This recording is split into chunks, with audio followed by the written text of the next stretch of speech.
एक बड़े साइज़ की प्याज को क्यूब सूरत में काट के हमने बर्तन में डाल दिया है और हाफ कप ऑयल का वो भी इसमें शामिल कर दिया। अब जो है हम गैस का फ्लेम जो है वो तेज़ कर देंगे, उसको एक तरह से हाई स्पीड पे कर देंगे ताकि हमारा जो इसके अंदर ऑयल डला हुआ है वो तेज़ गर्म होके तो प्याज को जो है वो जल्दी से फ्राई करने में मदद दे। अब जो है हम चम्मच को मज़ीद इधर से उधर ज़रा करेंगे ताकि इस दौरान जो है प्याज की रंगत नरमी की तरफ आना शुरू हो जाए, यानी इसकी रंगत जो है वो चेंज होना शुरू हो जाए। और ये जो कोफ्ते हैं ये पहले से फ्रीज़ किए हुए थे और इनकी रेसिपी जो है वो आपको डिस्क्रिप्शन में मिल जाएगी। और पालक जो है इसको मैंने साफ़ करके इनके डंठल वगैरह उतार कर धोया, धो के काटा और काटने के बाद जो है जब बर्तन में डाला तो गिलास का जो मैंने चौथा हिस्सा है इसमें शामिल कर दिया और इसको दरमियानी आंच पे पकाया है। मतलब एक तरह से ये है कि जो हमारी वो है गल चुकी है। और ये जो लहसुन और अदरक है इसके लिए मैंने लहसुन के जो है 7 जवे डाले थे और अदरक के 2 इंच का पीस डाला था, इसलिए कि पालक और ये जो कोफ्ते का सालन है इसमें अदरक का जो है वो ज़्यादा इस्तेमाल जो है वो एक मज़े का जो है इसका फ्लेवर बनाता है। ये जो हल्दी है हमारी 1 टीस्पून लेवल है, नमक जो है ये भी 1 टीस्पून है, इसी तरह से दादड़ मिर्चें भी 1 टीस्पून है और पिसी हुई मिर्च भी जो है 1 टीस्पून लेवल है ये भी। और इनको जो है हम लहसुन, अदरक और प्याज का जो मिक्सचर है इसके अंदर शामिल कर देंगे।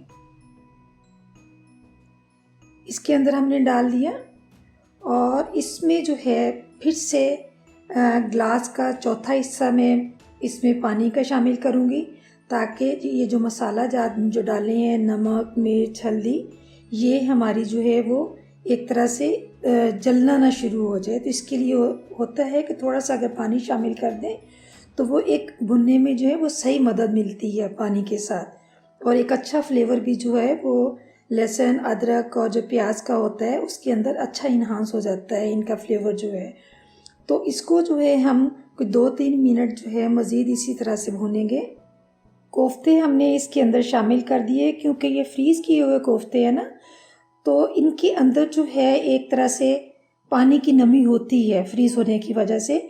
तो इस दौरान हम पानी का बिल्कुल इस्तेमाल नहीं करेंगे और इसको मसाले के अंदर अच्छी तरह से भून लेंगे। और फिर हमारी पालक जो है पहले से पक रही थी, ये तकरीबन तैयार हो चुकी है। तो जैसे ही हमारे कोफ्ते जो हैं ये अच्छी तरह से भुन जाते हैं और साथ ही जो है हम इसमें 1 टेबलस्पून जो है ज़ीरा और खुश्क धनिया का जो पाउडर है इसको शामिल किया। फिर से मज़ीद इसको भूनते हैं।